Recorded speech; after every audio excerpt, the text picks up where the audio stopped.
following interview is of a man that reached out to us a few weeks ago. He has been collecting Sasquatch stories from Washington State for quite some years now. And also, if you've ever heard of the Fort Bragg incident that happened in California where the Sasquatch attempted to follow the family into the house, that's his family's story, and he heard it firsthand from them when he was 15 years old. So he's going to recall that event. Well, start out with the semi-important thing. My name is John Bowers. Jack, they call me, has been for 76 or 7 years of my life. We had an incident in 1962 with my aunt's folks down in Fort Bragg, California. And that's what we'd like to talk about today and record that for posterity and for truth. In 1958, a gentleman walking one of the grades in California came across a line of big feet. And for lack of understanding, he labeled it big feet. And that's where that part of it started, the Bigfoot issue. Well, in 1962, my aunt's folks had an incident in their home in the middle of the night, actually at 4 o'clock in the morning, and that is important to us, and I think it's important to the Bigfoot community at large.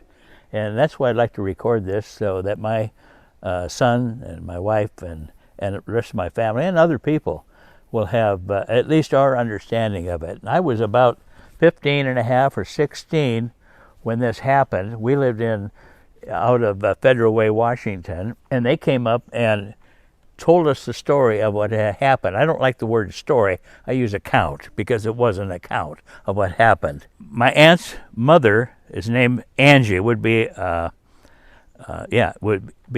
and her husband was Bud Jenkins at the time, and her brother Bob McKendry were all in the same home in the middle of the night, and Bob was sleeping on the couch because Bud and Bob had long haul connections, and they worked together going from Los Angeles to Vancouver, British Columbia.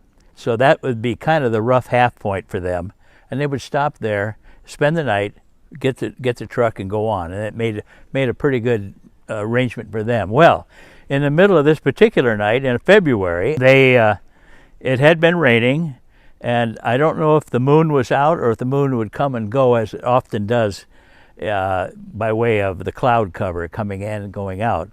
But Angie got up and went through the living room to the bathroom. They had one bathroom, and she happened to look out the front window, and something huge was climbing over her fence, and she just automatically, not knowing any difference and having no backup information, she just thought it was a bear, and she knew that the bear was on her garden side of this arrangement, and she didn't want that bear rooting around her garden with all the work she'd put in to getting it to that point. So she went back in the bedroom and told her husband, Bud, there's a bear in the garden and I want him out of there. He's going to tear things up. Well, he says, well, where's the shotgun? So she says, I don't know, it's over there, something like that. And in the meantime, Bob got up and asked, what's going on? She says, there's a bear in the garden. And he says, well, I'll just go outside and yell at it. So he went that direction. Bud came out of the room. He says, I got the shotgun, but where's the shells? And she says, I don't know, I moved them. And so they didn't have they had the shotgun, but they had no shells. In the meantime, Bud says, well, where's Bob? Bob went out to chase off the bear. And in the hubbub, they just gave up on the shotgun, and they walked up to the door. The door, there was a screen door on the door and a kind of a little alcove. In that going on there, they looked around, they didn't see Bob anywhere, and a moment later they looked out, and here's Bob crawling on the sidewalk back into the house. And he couldn't even stand up. He's just crawling, doing everything he could to get out. And they're looking at him. When they looked up behind him, literally behind him, was this animal. It was a Bigfoot. They didn't even know what to call it. it was so new to them because it was pre-Patty, the 1967 event, and it wasn't really publicized anywhere about any of this going on. So they didn't have a name to attach to this animal. All they knew, it was big. And it was walking right behind Bob, and Bob was making motions to get back into the house as quickly as he could, considering. And when he come in the door, Bud and Angie got a hold of the screen door, and they're trying to shut it. At that point they were in a state of shock. They really didn't know what was going on. They were just trying to stop. Well, what happened was Bob came in. They tried to get the door shut, and they couldn't get it shut. It wouldn't click, and it was just a screen door anyway. The Bigfoot, I'm going to use that expression because later on that's what it is, obviously, came up to the door. It was taller than the door by quite a little bit. And when doors are 78 inches roughly, that's a standard door. I don't know if that was a standard for that particular place, but I think it was.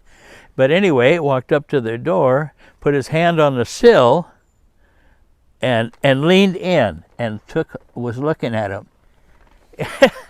It still unnerves me, even today, to think of how big that animal was and how close they were to it. At that point in Bigfoot history, there wasn't really a lot of anything like that going on. And the animal leaned over, looked inside the door at him, and they said it had a look on its face of just nothing but curiosity. The animal wanted to know what they were looking at, what was going on inside that house.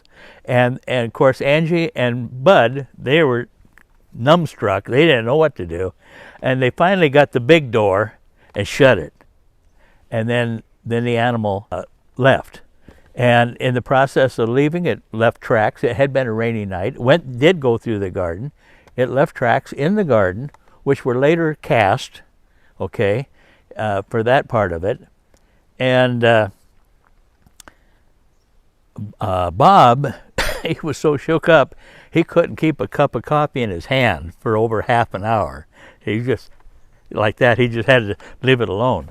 They called the police. The police came out from Fort Bragg and took a report on it and that type of thing.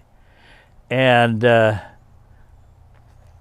other than the fact that they were well aware of what they had just gone through, they didn't have history to buffet it or to add to it or anything else like that. It was all brand new to them. I mean, just like it would be just like a space alien, for instance, coming to your yard. Where do you go for the information to bring it together? Well, this was it. And so they did that. And they came up to Federal Way and sat down in our living room and told the account very carefully, completely, never varied. There was no reason to add or subtract from it. It just was what it was. What had happened also at that encounter, we'll use that, at that particular encounter, the animal had put his hand on the sill and left a hand print on the sill. Now that handprint was traced by a Professor Edwards, I believe his name is, out of, I think it was Ashford, Oregon. There was a college down there, and he was a professor, and he taught music and other things. And he, at that time, did have information about Bigfoot, did have an overwhelming interest in anything that was Bigfoot related. So he was more than happy to come down, and they notified him right away, and he dropped everything and came down and traced the handprint on the windowsill, or around the sill of the door, rather, and everything. And that print, I don't know exactly where the original print is. Somebody has it, let's put it that way, on it and everything. He sketched in the things that he had seen on it. But that print was, the hand was 11.5 inches long. From here to here, 11.5 inches. And think about, and the digits were short by comparison to a human hand. and the thumb placement was farther down by the wrist. That was on there. Now that particular sketch can be seen, by the way, at the Bigfoot Museum in Sandy, Oregon. You can see that print and a comparison of a normal human hand over the top of it. Really, really interesting.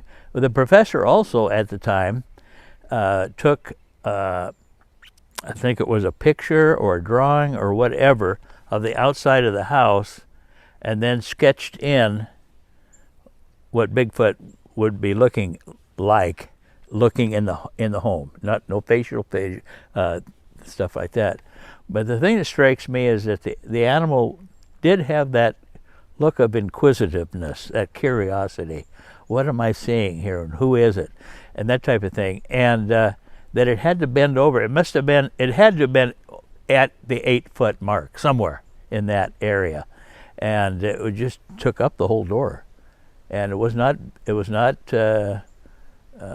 vicious or what's the other word I'm looking for? Angry or challenging in any way. It was just there. It was one of those theirs. And I've heard after the fact, and I have no way to substantiate this except that I'd like to think that there's some credence to it, is that they tracked it. Somebody said they tracked it for as far as 5 miles. Now that I'm not so certain about, because as most people are aware, a line of tracks, unless it's in the snow or a sandy beach or something like that, they just don't show up. Within a couple of weeks, Bud would go out. They had chickens. He would go out and a dog. They would go out and they would notice that something was haywire in a chicken coop. Because where you walked in, there was a 2x4, part of the structure of the coop, a stand-up coop, was a 2x4, and on that 2x4 they put a egg carton with nothing in it. And the egg carton, when it got 5 or 6 eggs in it, they would leave it. But if it got up to 9 or 10 eggs, they would bring the eggs in the house and put the new carton out. Well, Bud went out there to get the eggs, and he said, we're not getting any eggs. He said, what's haywire? He says, I know there were 6 of them in here the other day, and there's nothing now. And of course, Angie didn't know anything about what was going on as far as eggs in or eggs out, but there were no shells around. They were just gone. If a raccoon or any animal that I'm aware of would have broke those eggs, and that's the end of it. But a Bigfoot, he could pick them up one at a time and put the whole egg in his mouth, and you'd never know. And so they suspected that something was there. And at the same time, they had a large 50-pound bag of dog food that he had just opened up. And he looked inside there, and it was gone. Half of it was gone. And he said, something's haywire. And he realized that he was feeding Bigfoot, because there's not an animal out there that would get into that bag. Even anything would tip it over or make a mess in getting the food. But this was clean, and it was just going down. So you can visualize, if you would. And they anticipated that that's exactly what was going on. And then as they thought back on it, there had been other incidences that they couldn't put their thumb on regarding the possibility of another animal getting in there, or something, or somebody getting into their coop and taking care of that. And then they of course, there were the tracks in the garden and that type of thing. And so after the fact, after all was said and done, and a little time had gone by, they got to thinking about it. And as Angie was there by herself, this is part of Fort Bragg, about 4 miles out, there was nothing around her. And so she got a little bit nervous about staying there. She had no idea whether this thing was violent or just a passing thing or anything else of that nature. Didn't have a place for feedback. And this is where they decided to go ahead and sell and move somewhere else. John Green, in his book, I think it's page 13, that's one of the very first things he wrote about, was this particular thing.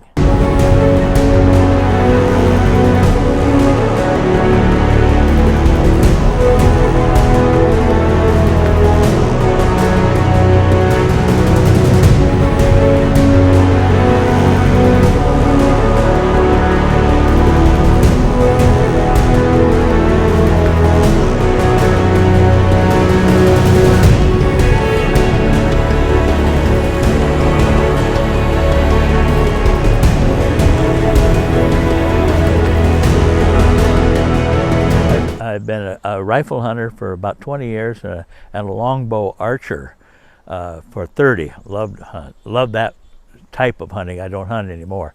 And I've been more of a solo individual in the woods. I go by myself. It's pretty rare when somebody goes with me, and if it does, it's because we're going in a particular area that if I got something, it's going to take both of us to get it out, that type of thing. Otherwise, I'm on my own. And I think about many times that I've been in an area and people who are aware of the Sasquatch culture, they know sometimes when they go into an area, there's something that tells them, don't go in there, not today. And so the next time I'll go back through, or I'd been in there before, but I'll go back through, not a problem. I own it. It's all my area. But there are times when you go in there and there's just something says, you don't belong here today. My dad and I, when we were, this is kind of funny in a way, my stepdad was an excellent woodsman, a good hunter, and in every regard. And he would take me out with him. I was just a young buck at the time, and he would take me out there with him, and I'd have a tendency to get lost or lose track of where my dad was. So I would pick up a big old stick and I go bang, bang on a tree. No comprehension or understanding that wood knocks might be part of my growing up period. But bang, and then we'd be way out away somewhere. I could hear him bang on a tree and let me know where he was at. So everything's fine. I wonder how many times that something else, quote, had intercepted that bang, bang, bang, and answered back. And my dad had terrible hearing. It may have answered back for me. It's kind of funny thinking about it.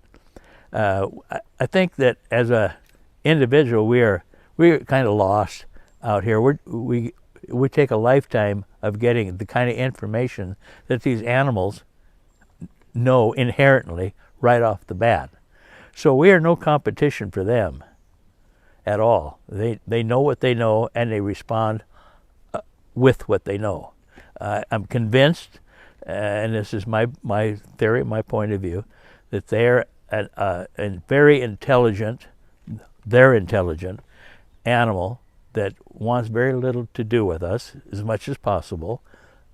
If in some cases we manage to habituate them or a group of them for a little bit of time, that is a rare happening. And it could happen more, but I think that we interfere with what their daily life would normally be. And so consequently, we just drive them back farther and farther out and away from different situations. The rock throwing, I'm convinced, if they wanted to hit us with it, they'd hit us with it. They'd just use a big enough stone to make it worthwhile.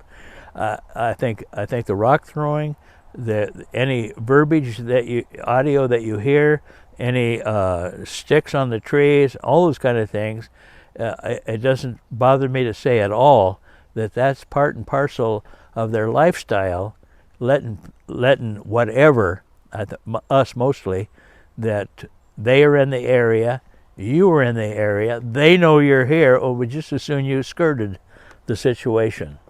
So with that's I've hunted bear and deer and elk and mountain goat and all the other kind of things, and they're intelligent enough for their lifestyle.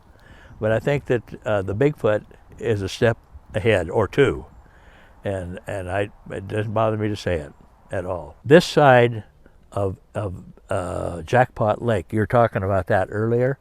Jackpot is at about 12 and a half miles from the highway to Jackpot itself. The whole road system is only about 13 miles. And the lake is a little pothole lake. And I went up there a few years ago with my canoe, and I happened to notice there wasn't a puff of wind. I mean, not even there wasn't enough wind to wrinkle the water. You need a little of that when you're fly fishing to kind of hide the line a little bit. There was nothing. It was just perfect. And I thought about that a little bit, but I threw the canoe in there and I paddled around, and out of nowhere, this tree, it had to be a pretty good sized tree. I don't mean like this, but I mean at least that big around, went crash at the far end of the lake, up on the bank. Actually the bank was kind of a smooth thing, and then it dropped off probably maybe 1,000 feet off the backside. I had that strange feeling again, and well, wait a minute.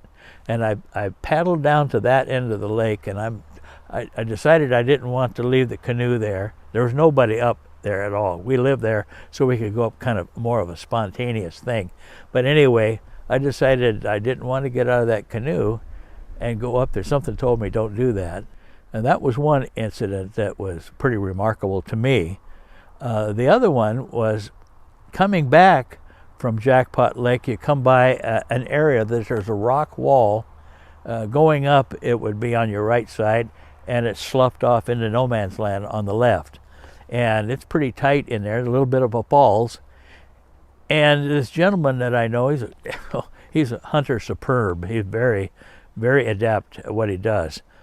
Anyway, he was coming down the road, and you have to go past that spot. You can't get out of there if you don't go yet. Where you go in, you have to come out.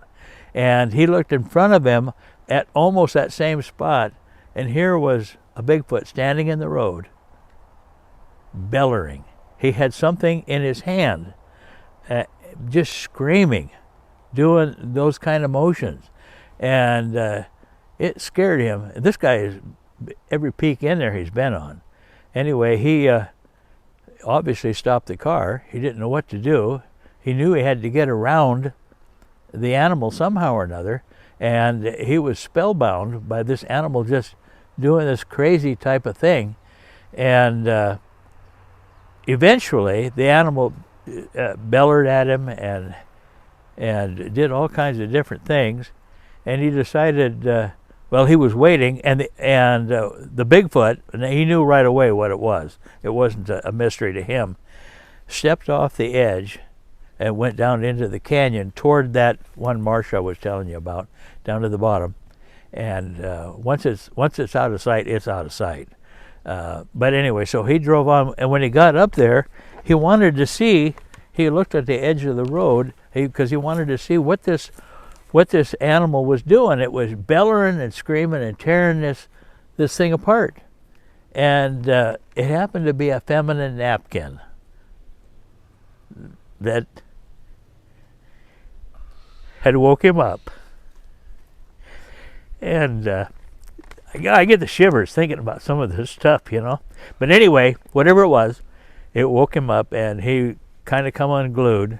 That was an area I used to hunt a lot, in that whole corridor, back up through there. I didn't go down below the road because everything I was interested in was above the road. There's mountain goats in there and everything else. But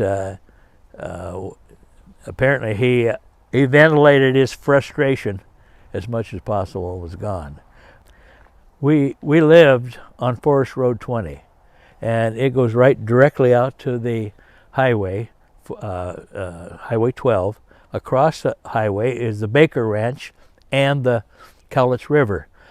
And if you're looking there, you're looking right up, there's a hill, and it's called Mount Skyo, S-K-Y-O, and that is an Indian name for little skunk.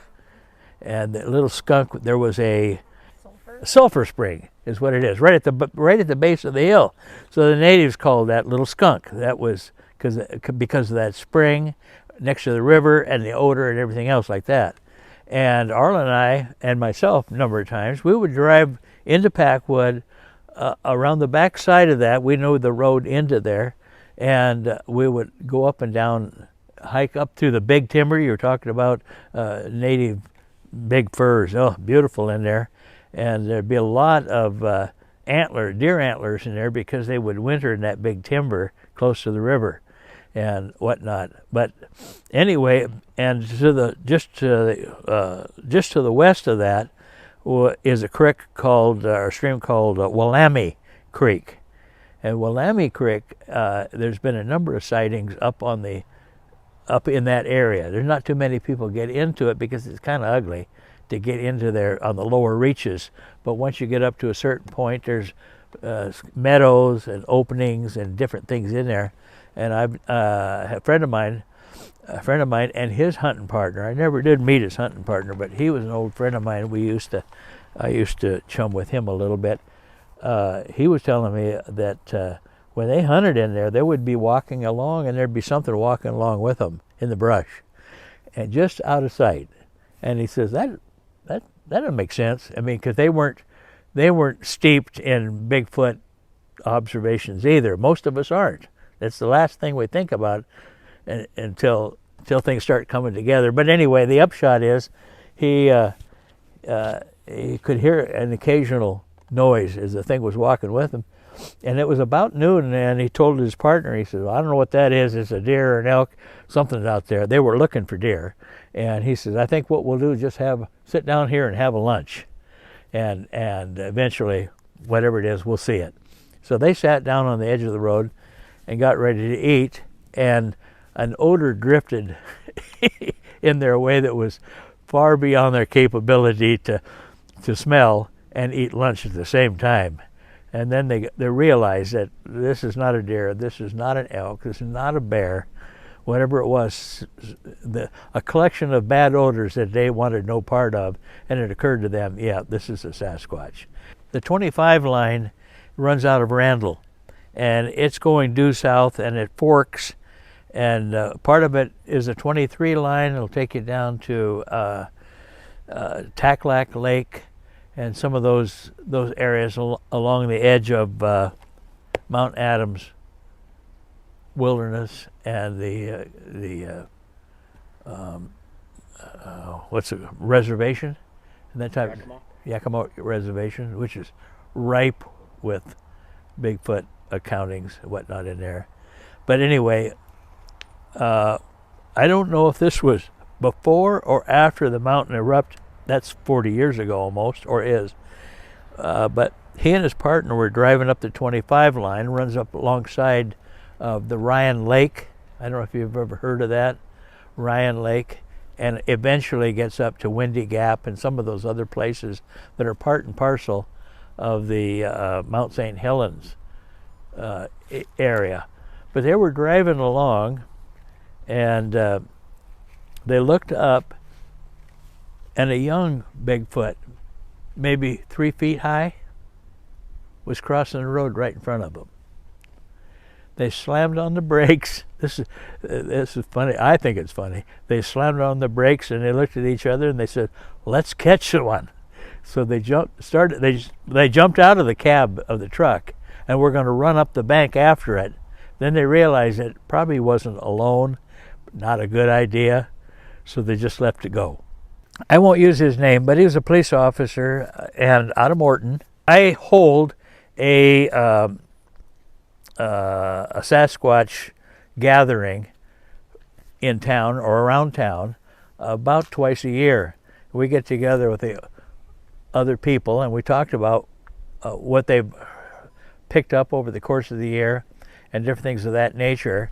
And it's an hour, 2 hours. This gentleman came out, and he told us, I won't go into the great long history of it, but he told us that he got familiar with Sasquatch up around Ferndale, the reservation up there, that had a number of different Sasquatch events, and he was a very much a skeptic until he came across some incidences. And I don't know the details. I can't remember the details of his incidents, but he was at that time, he left there and went out to Forks, but before he went out there, he was convinced, ironclad, that some of what was going on in the reservation up there was genuine, and that they had told him the Sasquatch that lives on this side of this height of the mountain and above, they were kind of ornery, and the ones that were down closer to where they lived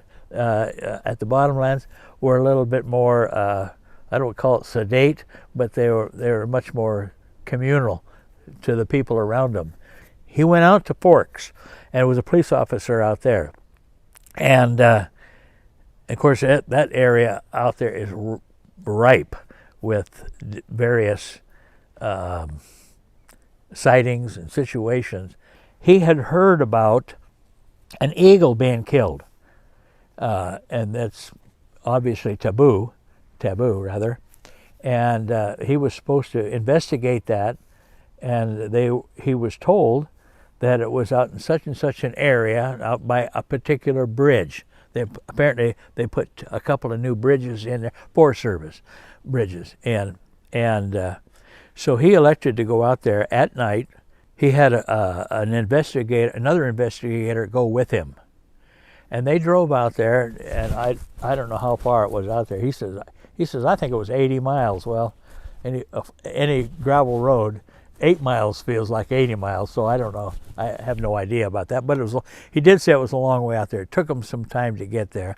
It was pitch black, and when they got there, he pulled up on the bridge, and there was 3 different bridges in the area, and he wasn't sure if he had the right one or not.